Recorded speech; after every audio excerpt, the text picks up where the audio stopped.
ముందు ముఖ్యంగా మన ముందు ఉండేది మిగతా వాళ్ళకి దెబ్బలు తిన్న వాళ్ళకి ఏ విధంగా వైద్యం చేయించాలి, వారి ప్రాణాలను ఏ విధంగా కాపాడుకోవాలి. మిగతా వారికి ప్రభుత్వం ఇప్పుడు మంత్రి గారు చెప్పినట్లు ఎక్స్క్లూసివ్ ముఖ్యమంత్రి గారు ప్రకటించమన్నారు. అది జరుగుతుంది. ఇప్పుడు మిగతా విచారణలకి డిపార్ట్మెంట్ అన్ని రకాల డిపార్ట్మెంట్లు చూసుకుంటారు.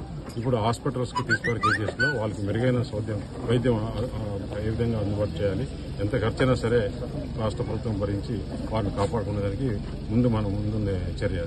సార్, సెంట్రల్ గవర్నమెంట్ ఏమైనా బాధ్యత వహిస్తుందండి దీంట్లో ప్రభుత్వాలు ఏదైనా ప్రభుత్వం ఒకటే.